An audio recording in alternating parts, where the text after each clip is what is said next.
Welcome to a new episode of the Melter podcast from the Munich English Language Teachers Association. I'm Michael Saunders, and today we're joined by Mark Powell. Hi, Mark. Hi, Michael.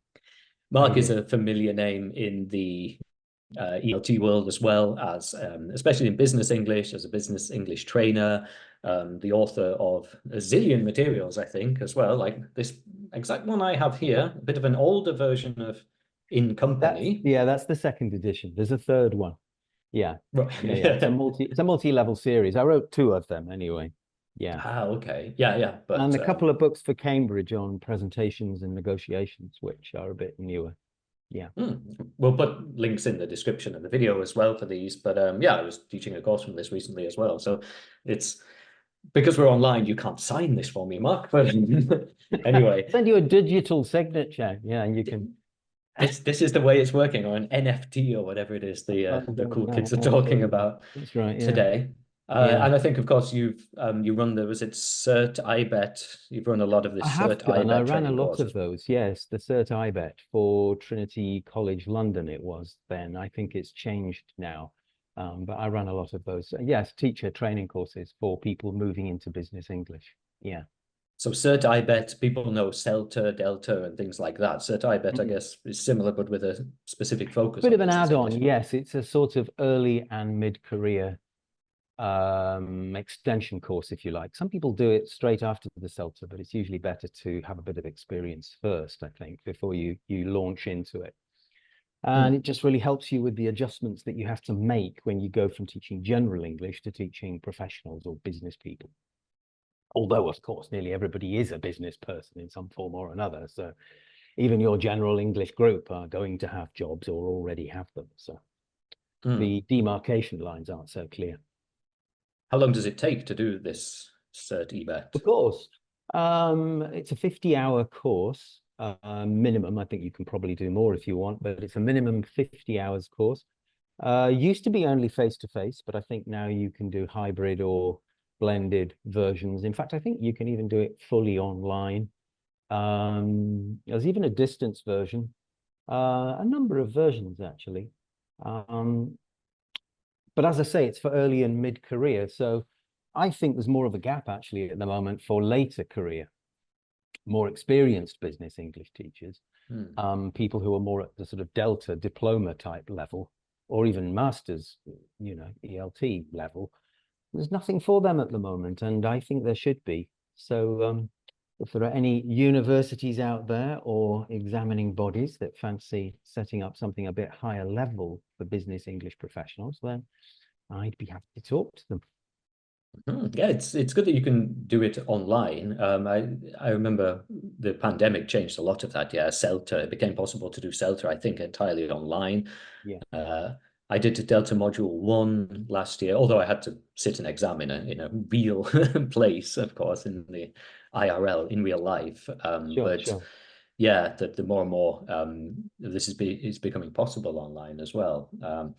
And I also saw that you are now exploring more and more this so-called fertile middle ground between language and soft skills development, which I think is interesting because I mostly teach general English courses, but a few business courses as well. And I seem to Right. spend a lot of my time teaching soft skills as well. Like I teach here in Germany, and for Right. Germans, their small talk is a topic they always Oh yeah, want to small talk. practice. Yeah. Small When talk, I when yeah, I had because German students, they always said they couldn't do small talk. I don't know where they got this idea from, but they seem to have the idea that they can't, we can't do small talk here in Germany, Mark. It's too small. It's good for you British, but for Germans, no. And I'm like, but you can, because I was in a hotel in Munich, I think it was actually, staying in a hotel doing something, probably for Melter years ago. And as I was going down the corridor for breakfast, just about everybody who passed me in the corridor, in the lift, was going like, Morgan, Morgan, Morgan, Morgan, in a way that nobody would do that in Britain. I mean, no stranger would just say morning to you in that breezy manner in the corridor. So they can do small talk. It's just too small.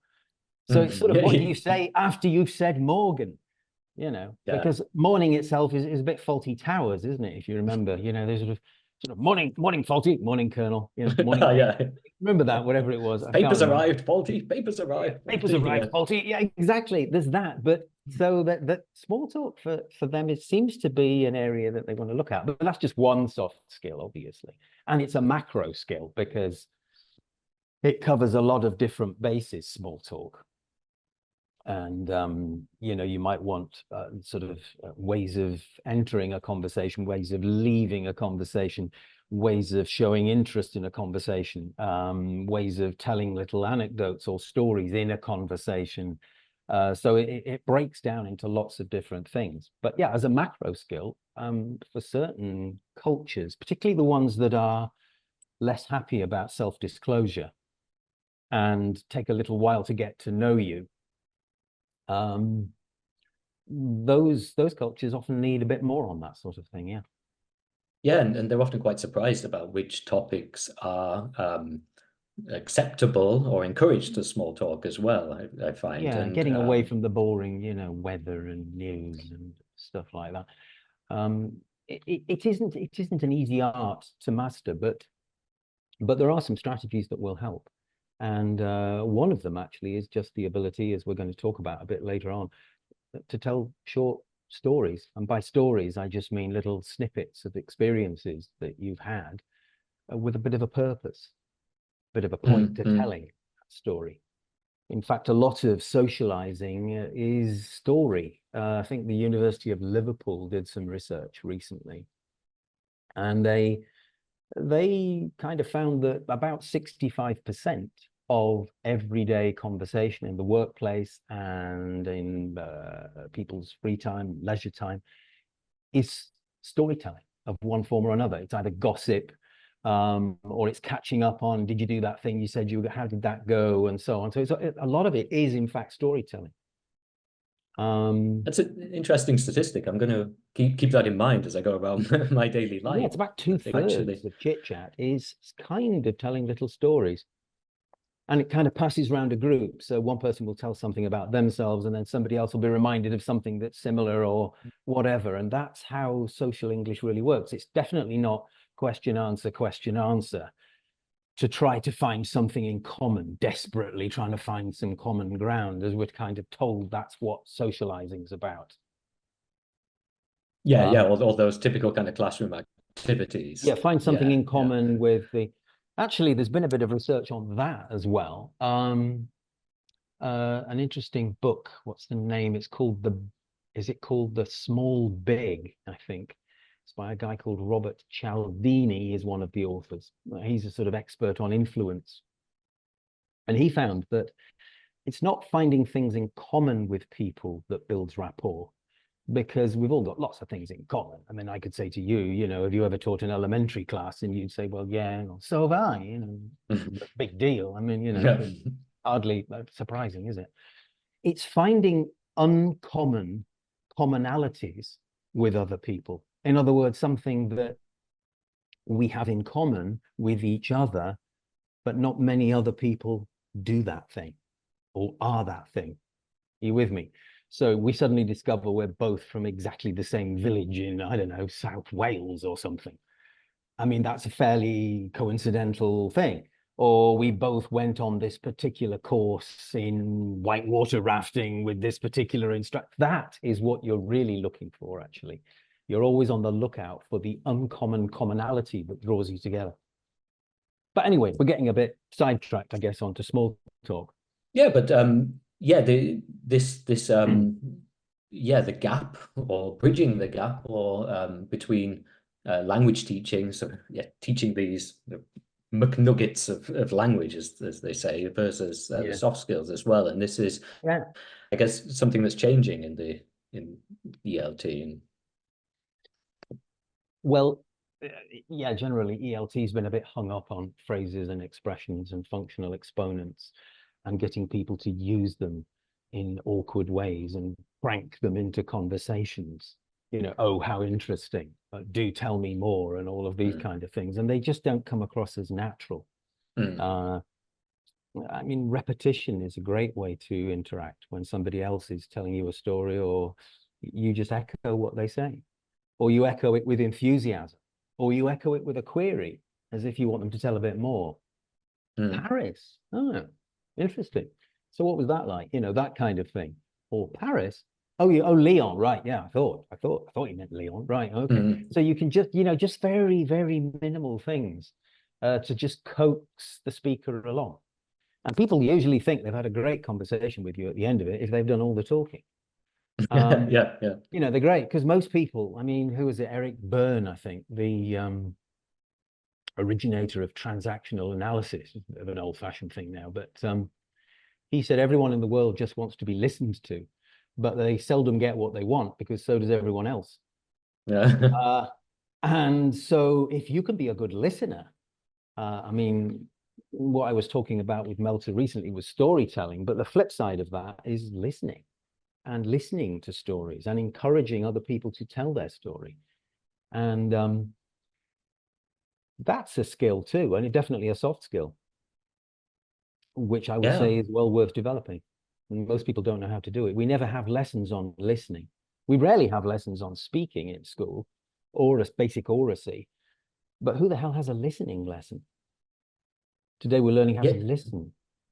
Yeah. I've been watching videos recently about how to give a speech, and that's getting a bit further away from ELT, I guess. But still, at the same time, it's there's so much to it, and when you see somebody confidently and effectively giving a talk, a speech, it's just it's amazing. It's not actually that difficult, but people don't know. I was at a conference recently where we had 50 talks, and almost every one of them was like, "Hello, my name is. This is the talk." No storytelling, no anecdotes, anything. Just pointing at a yeah, just the presentation. sort of that cold start, like the engine, you know,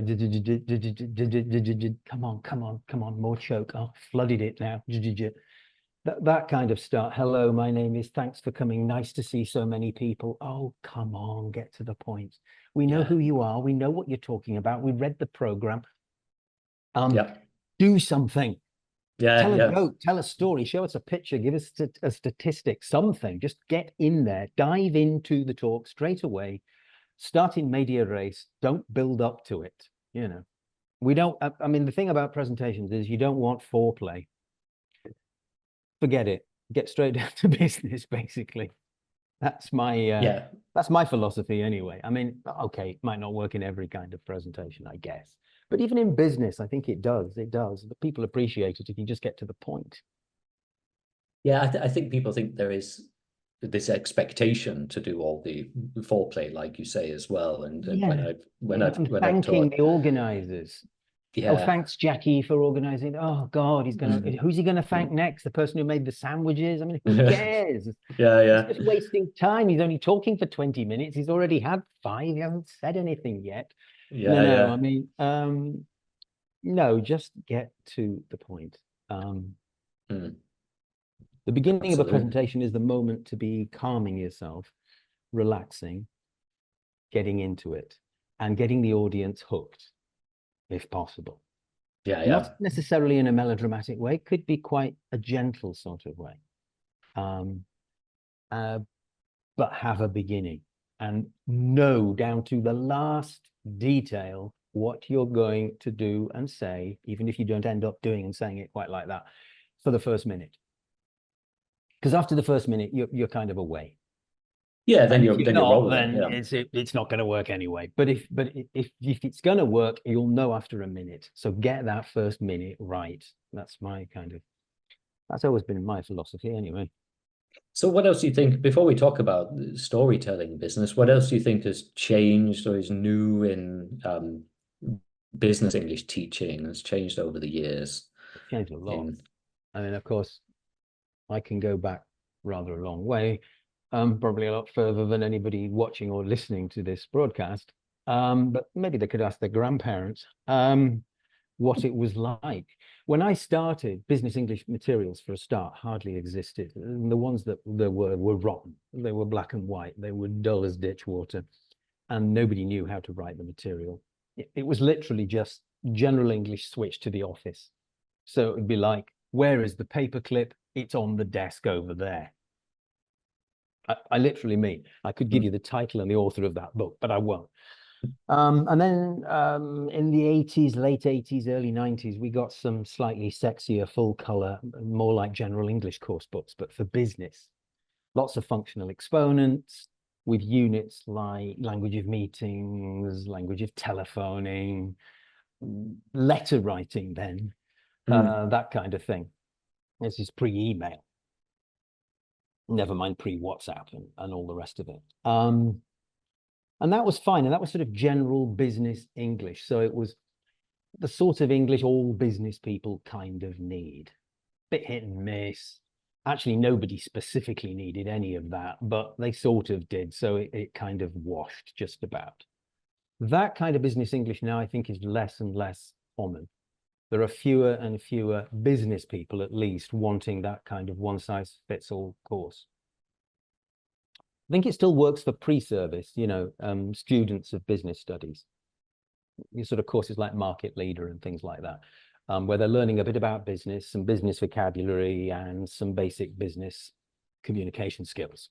I think it still works for them because they haven't really got any experience of business at all, and they don't know what area they'll be going into. But for people who are already in business, they kind of know what they want. And although needs analysis, which we all talk about in business English, of course, is useful and essential, in fact, it's not always enough. And I think at the moment, business English has polarized into sort of the two ends to it, really. There's ESP, very specific purposes, English for auditors.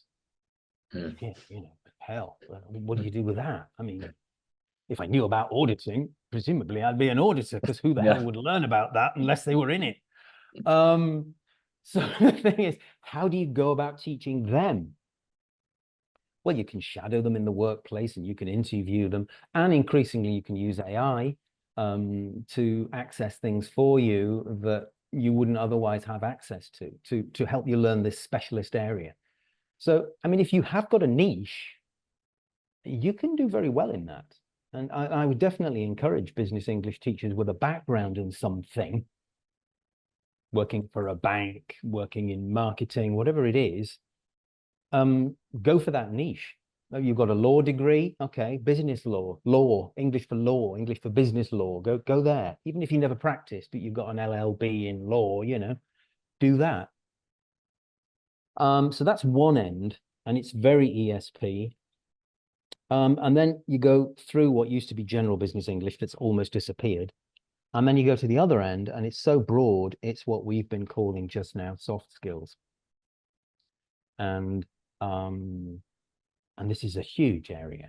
You know, it's creativity, it's critical thinking, it's influence and persuasion, it's mediation and negotiation, it's presentation, which is vocal intelligence partly, and use of visual aids and visual literacy and data literacy and storytelling and data storytelling, and it goes on and on and on.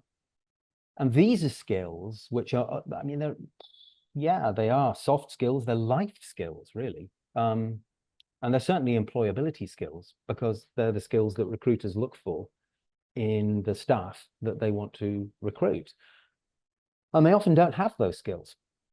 They've got the keyboard skills, usually, people coming out of college, but they can't communicate, they can't work in a team, they don't seem to have much initiative or leadership. They're not really very familiar with empathy and trust building. They've kind of worked alone in a dark room with a bag of Doritos and an energy drink and their computer all the way through their university degree. And they've got the hard skills of using tech, but they haven't got much else. So I think this is the other big growth area for business English teachers to think about, is the soft skills end, the broad end, if you like, of the wedge. And then the other one being the pointed end, the ESP end, which could depend on if you have any particular expertise, or if you are very, very good at finding out about domains of language about which you previously knew nothing. Because I sometimes say that, you know, to be an ESP teacher, you need to be like an investigative journalist. You know, these are people who don't know about all the special things they investigate, but they find out, they do their research, and they become a kind of expert whilst doing this so that they can produce their documentary on a leak at a nuclear power plant about which they knew nothing previously, but now they do. So you have to be the sort of person who's really interested in following up on very specialist, very perhaps esoteric areas, particular communities of practice, as it's called, I think, in applied linguistics. Like, for example, software developers. You know, they have a special lexicon, they have jargon that they use, but they're also in particular situations using language in a particular way that you couldn't possibly know unless you were at that yourself. So can you investigate it and then produce materials for those people? So that's one end, and the other end is soft skills. And me, I'm more on the soft skills end of things. I saw an article recently, I think it was about job positions here in Germany are increasingly stressing and listing soft skills as points, as requirements. So the typical job listing, or like, I'm also involved in technology field, programmer. Do you know these programming languages? Can you do X, Y, Z? But then increasingly actually explicitly asking for teamwork ability, the other things you mentioned. But I guess it's a bit hard to how do you quantify that? How do you gauge it? So you can say, yeah, I've got this many years experience in this programming language, or I speak B2 English, I've done this test, but I'm not sure how you go into an job interview and then you say, well, yeah, I'm actually really effective at, I guess then you have to prove it in the interview. Well, yeah. Well, one thing I would say with that is that, yes, you're right. It's very difficult to quantify proficiency in soft skills. But one way you can do it straight away is if they ask you a behavioral question, but with what you've just said is a behavioral question, tell me how you work in teams and how good you are at working in a team, because all our work here is project-based and team-based. So how do I know that you'd be any good at working in a team? Well, instead of trying to explain all the qualities that you have that make you a good team player, tell a story of a team that you were in, and let that be the way that you demonstrate, one, that you are a team player, but two, that you can actually tell a story, which is a bit of a skill that's useful in a team. So it's a sort of loop thing, if you like. So instead of saying, well, I think I'm a good team player because I'm a very good listener and I'm very generous with my ideas. I don't hoard them. I'm happy to share them. You just sound like a bit of a hillock when you talk. You're almost showing off. Very immodest sort of way of talking. And you say, well, you asked me to say, why I'm a good team player. Yeah, well, don't say why you are. Demonstrate it through a story. Okay, let me tell you about, not actually a work situation, but while I was at college, I was actually on the university karate team. Because I used to practice karate. And when I was there, I thought, well, I'll go along. I'm not that good. But turned out hardly anybody actually was any good. All the best karateka weren't part of the university. They were part of the club, but they weren't actually at the college. So I ended up in the team, even though I'm not really very good. My very first fight was against a second dan black belt, and was me, a little lowly purple belt. And then you go on with there and tell the story of how the rest of the team, you work together cohesively so that you could each take on the person you thought you'd be best matched to. Tell that story. At least they'll remember the story, if nothing else, and you will stand out. And this is why soft skills are so important. If you take a very digital, logical approach to answering that interview question, you're not going to stand out amongst all the others who've been asked the same question. So so you gave a workshop recently for Excuse me for rubbing my nose all the time, by the way. I've got a bit of a cold coming, so which is not. Those of you who are only listening, you're spared that. Those of you who have decided you really must see me are going to have to watch me do the nose flick. You gave this talk about you gave this talk about storytelling in business for us, for Melter recently. So I guess we've talked a bit about it already. But you also mentioned before something about people. A lot of people are a bit reticent to talk about themselves. I feel like if they tell a story about themselves, they're putting themselves in the in the spotlight. And Yeah. we all know this is teaching. Some people just simply don't want to talk about themselves much for various They don't. reasons, They and don't. so that's a bit of a challenge.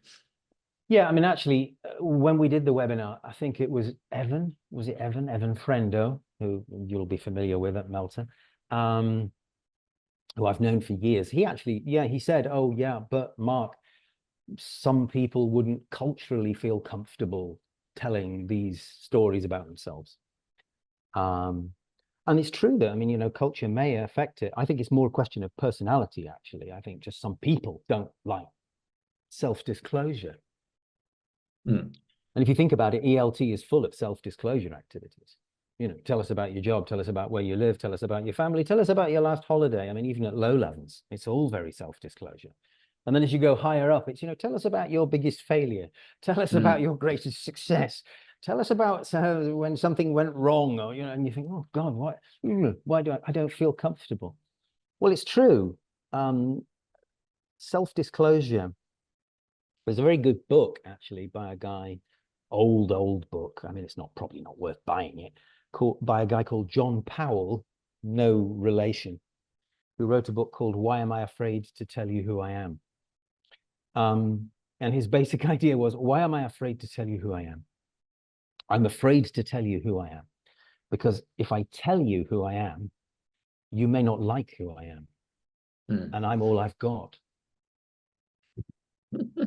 So those are the stakes. I mean, people think, oh, well, they don't want to tell them the story about when you know, you remember in Monaco with the zoo. Do you remember that story? Oh, they don't want to hear that. Yeah, go on. It's good. No, I don't know. Go on. He was at this zoo in Monaco. All right. Oh, sure. All right. I'll tell you. You know that situation where you've been strong-armed into telling a story. I mean, the thing is this: if you've got some learners who don't want to tell anecdotes, don't want to tell stories about themselves, well, they don't have to always, provided there are some people in the group who are prepared to tell stories.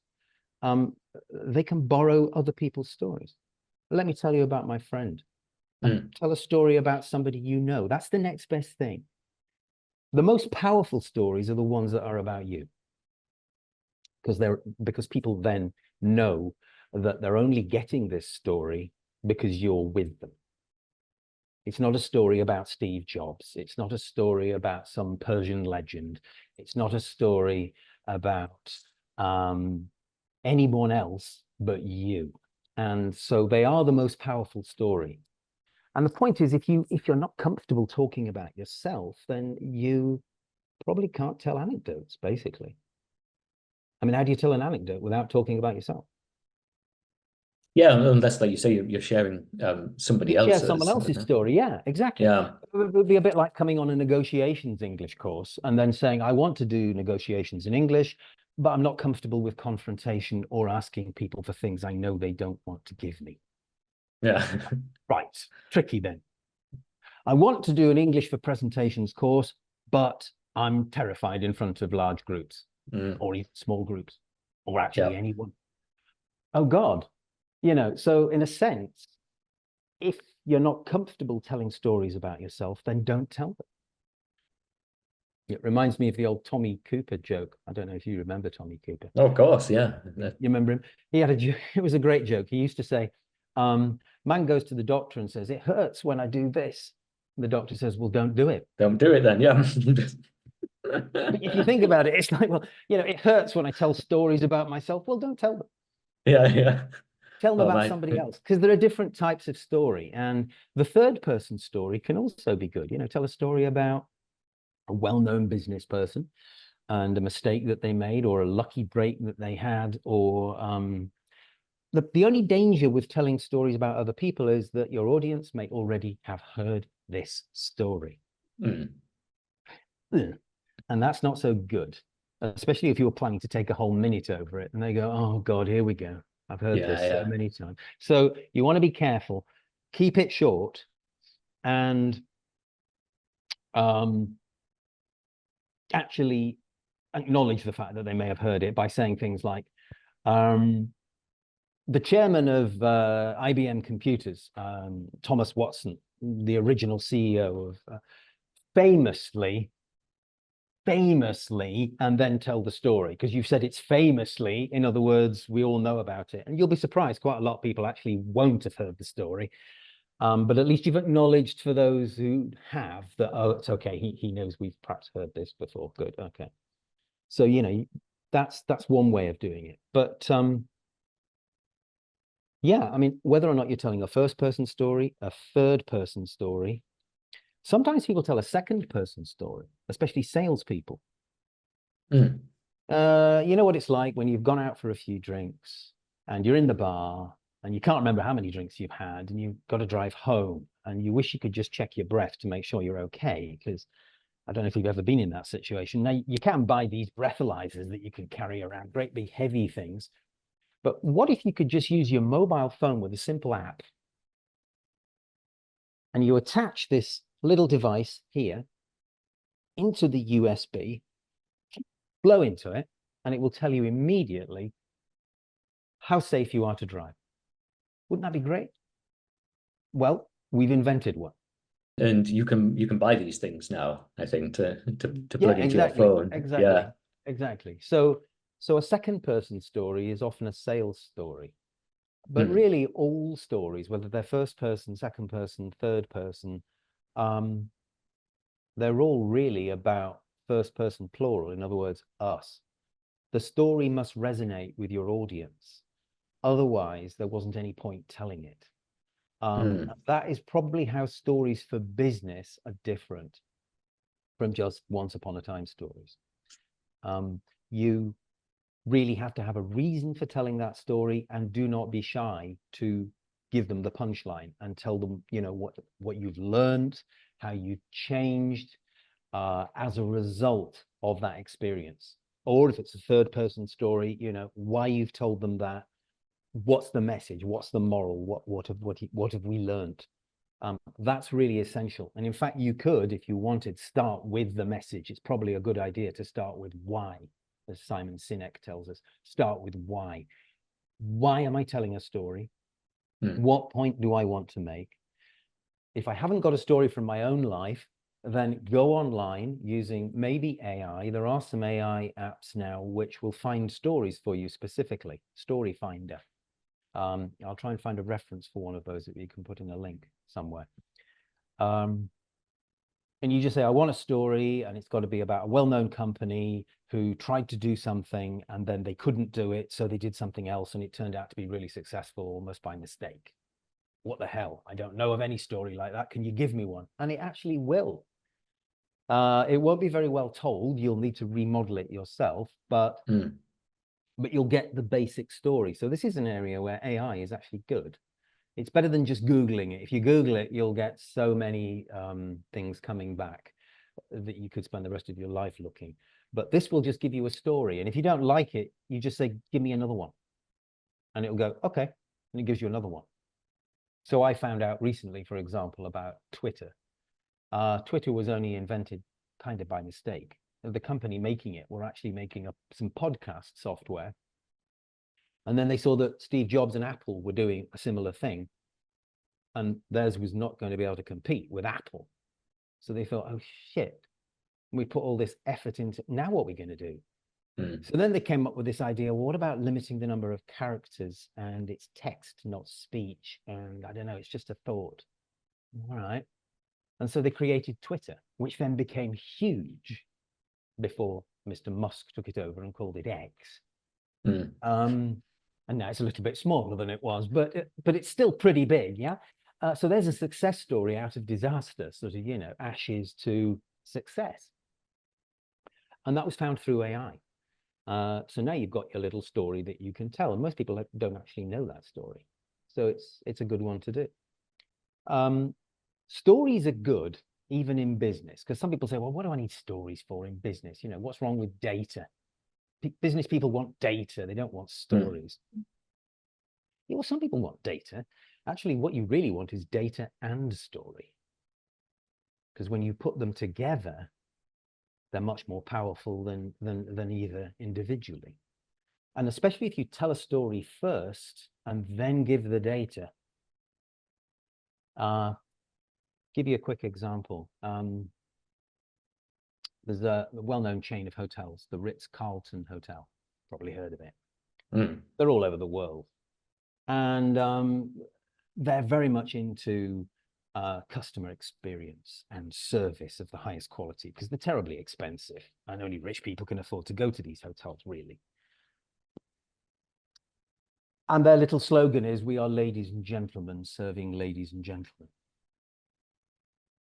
And they pride themselves on not delivering what you ask for, but anticipating what you want. Mm. So if you happen to like a certain type of flower, that will be in the room when you arrive, because we found out, you know, that kind of thing. Now, how are they going to demonstrate this in a presentation? Well, they've won millions of awards. I think they're the 49th most valuable brand in the world, Ritz-Carlton. But 49th most valuable brand in the world. Is that good? I suppose it is. But 49th doesn't sound fantastic, does it? I mean, it's not the first. It's not even the fifth. It's not even in the top 10. So does that mean it's really not a great brand? I mean, you see how data in the wrong hands doesn't really have much punch.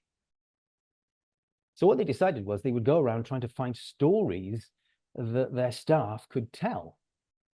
And it turned out that there was one customer who had booked a holiday for his wife, himself, and his kid to go to the Ritz-Carlton on this island off the coast of Florida, this paradise island with palm trees in the breeze and so on. This guy was obviously very rich, and he was so rich and so busy with his job that he ended up not being able to go on the holiday. So his wife went on her own with the kid. Typical. They had a great time. But when they got home, the kid discovered that he had left his cuddly toy in the hotel. His cuddly toy giraffe, called Joshi. Joshi the giraffe. The kid was distraught. He wouldn't eat, he wouldn't go to bed, he wouldn't go to school. They were trying to plead with him that Joshi was probably fine and they would phone the hotel and see if they could get him back. The father even told a little white lie and said, look, he's okay. He's just staying on for a few days extra holiday. Yeah. And he's on his way home. But kids are not stupid. And the kid said, no, he isn't. You're just saying that to make me feel better. I will never see Joshi again. Boo-hoo. Burst into tears, rushed into his room. So in a frantic panic, he phones the hotel and says, look, I don't know if you've found in our room, number whatever it was, a small, horrible, washed a million times, hasn't got any spots left, lost its ears and horns, looks more like a sloth than a giraffe. It's my son's favorite toy and he is completely disconsolate. Have you found it? And they said, one moment, sir. Yes, we have. It was in the laundry. Got mixed up with some clothes that we were washing, and we have him here. He said, oh, thank God, thank God. Well, please do send him back. And they said, no problem, sir. That's already arranged. Already? Yeah, I've just nodded to someone and he's on his way. He said, well, look, could you just do me another favor? Because I said he was having an extra few days holiday. Could you take a picture of him before you send him near the pool and just send that on my computer and I can show it to my kid and he'll stop wailing, hopefully. So they did more than that. They actually took Joshi all around the hotel, taking photographs of him in different places. So sitting on a sun lounger by the pool, sitting in the health center with 2 cucumbers on his eyes, driving a golf cart around the 9-hole golf course, chatting to some other lost cuddly toys in the laundry, of which there are many. And they sent this whole file, a ring binder, full of pictures with the story of Joshi's holiday, along with some toys and freebies and goodness knows what else. Now, was the kid satisfied with this? Not really, no. But in the end, he got his toy back and he was okay. But the parents were delighted that the hotel had gone to so much trouble on their behalf. And that is a story of customer service, which says a lot more than we are the 49th most well-known, recognized brand in the world.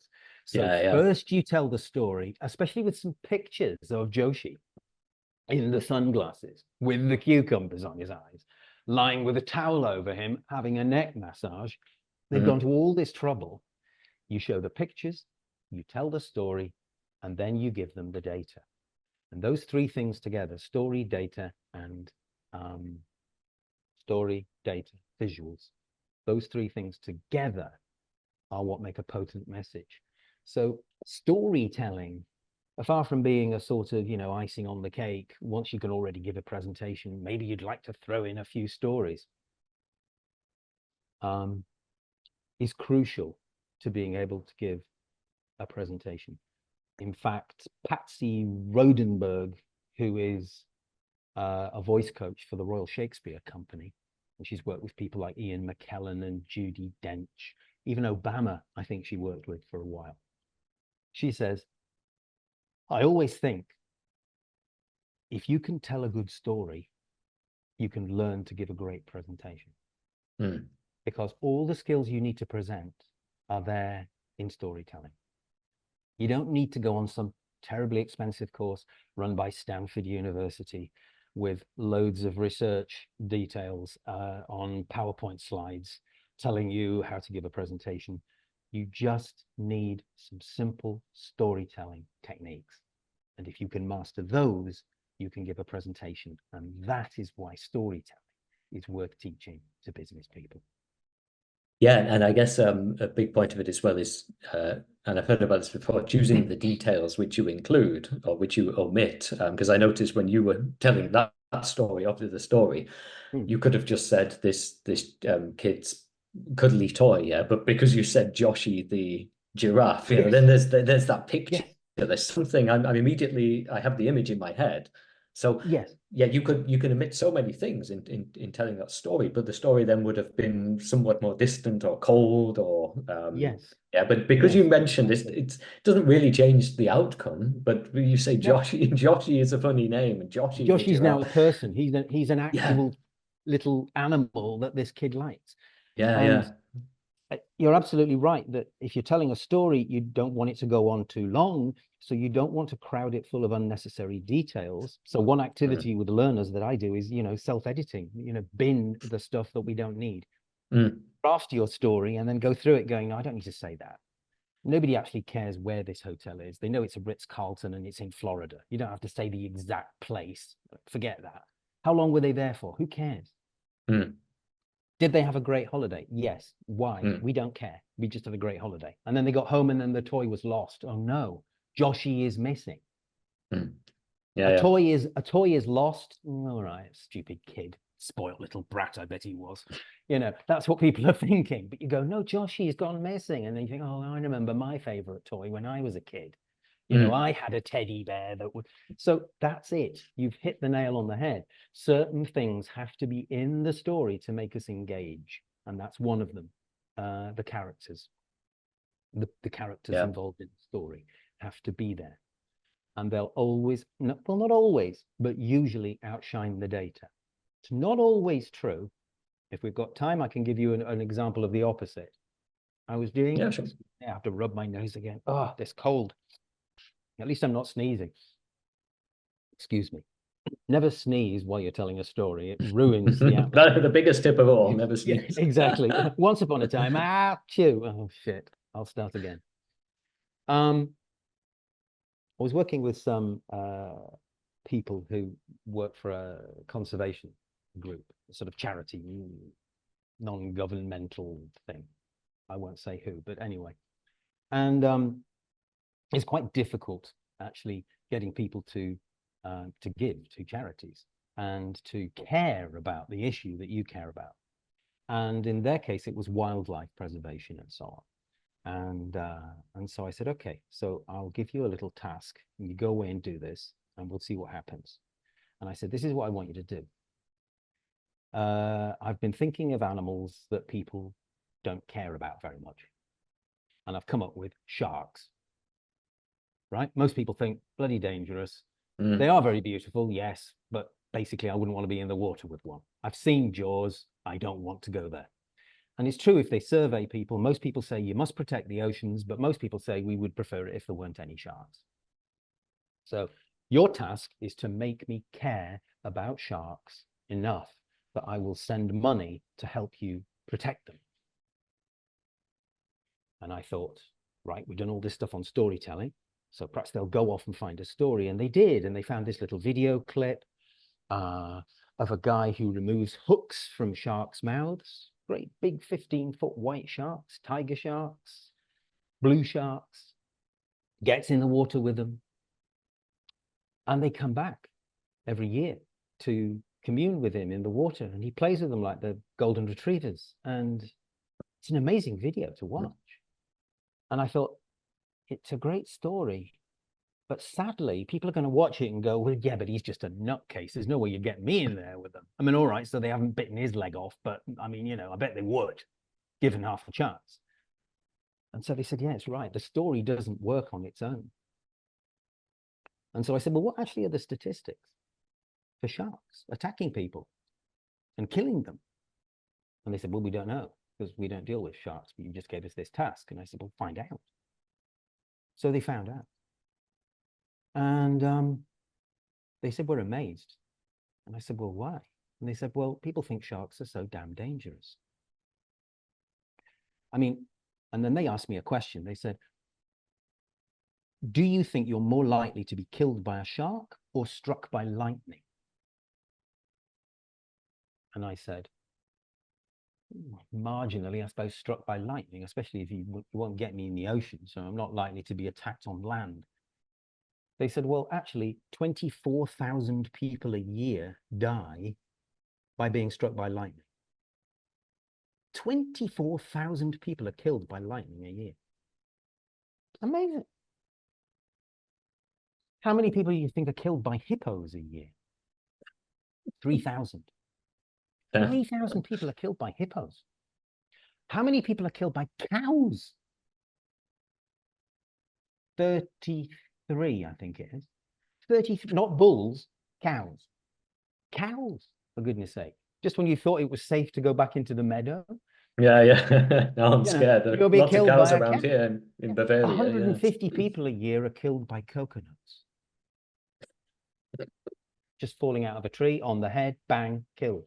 Never want to go outside again now. Now, how many people are killed a year by sharks? Roughly. What do you think? Globally, in the whole world, every year, are we talking 10,000, 1,000, 100, or what? But it's probably going to be quite low, given that you mentioned those other things. It's 5 to 10 people a year. That is 5 to 10 people a year are killed by sharks. And here's the kicker. How many sharks are killed by people a year? Probably we are enormous amount more caught up in nets and things. It's just off the scale. You'd think, oh, well, thousands, I guess. Probably maybe tens of thousands. Maybe 100,000 even? No. 100 million. Oh. 100 million sharks are killed a year by fishermen, for fish, you know, shark fin soup, caught up in net, whatever it is. 100 million. Now, sharks are not endangered. There are about 1 billion of them out there. But hang on a minute, 100 million, there are only 1 billion. They're very slow reproducing. Within 10, 15, certainly 20 years, they'll be extinct. And they kill 5, we kill 100 million. Who's the real predator? And I thought, wow, here's a situation where the data is actually more powerful than the story. Yep. You see what I mean? So and this is data storytelling, which we haven't got time to talk about in this little podcast, but it's a very interesting area where you make the figures do the storytelling. They tell their own story. And I'd give to a charity for some poor creature that's dying by the 100 million a year, and it only actually kills 5 people a year, which is less than vicious dogs by a factor of at least 10, maybe 100. You know. Yeah, I'm sure you can go and look at Darwin Awards and things and find many more cases of people dying from eating light bulbs than or something stupid than Exactly. So, exactly. So storytelling combined with data and then combined with the visuals is a very, very potent way to make a point in a presentation. And it has applications, as we've seen, for interviews, job interviews, socializing and networking, telling stories in meetings. And marketing as well, of course. Storytelling is brand branding, storytelling, yeah, marketing, marketing. yeah. Exactly. So We live in an age of stories, with memes and RSS feeds, news feeds, YouTube, Instagram, people making their own little story videos on Facebook, you know. Angelica's story this week, it's only out there for 3 days. If you don't watch it, it disappears, you know. yeah. We're obsessed with being the heroes of our own story. But in a business story, you're not the hero. It's important that you're sort of the mentor, you're the person who's experienced something from which the audience can learn. They're the hero of the story. That's very important. Yeah, thanks, Mark. This is super interesting topic as it touches on so many areas, personal areas, and like you say, something's data driven, something's anecdote driven. It's I'm sure we could talk about it for a long time, but yeah, we should wrap up the podcast.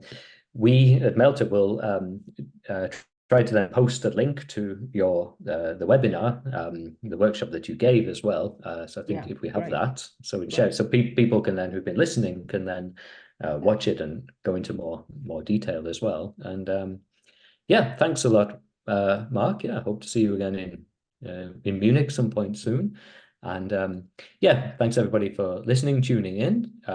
As mentioned, we are the Munich English Language Teachers Association, but actually we cover the greater Munich area all the way down to Salzburg and loads of other cool places as well. So check out our website. We have many other podcasts online, other people in ELT world as well, lots of different experiences and ideas and stories and tips. Yeah. So thanks, Mark. Thanks, everybody. Bye-bye. You're very welcome. Thanks for inviting me. Bye now.